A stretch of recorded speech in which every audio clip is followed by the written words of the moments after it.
Ćao ekipa, nedjelja ujutro, nađemo se u Minhenu, sve je zatvoreno, nemate praktički gdje popiti kavu, ali teretana fitness radi.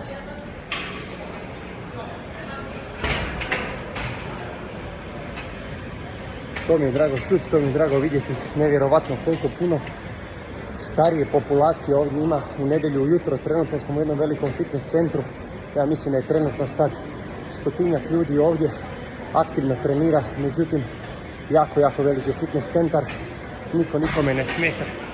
Vidite, ima po jedno 15-20 orbitreka, 10-15 traka, ma nema čega nema. Uglavnom, jako mi je drago da vidim dosta i starije populacije, ne samo mlađe, tako da ljudi, krenite vježbati, krenite se baviti aktivnošću, nebitno koji je dan, nebitno gdje se nalazite.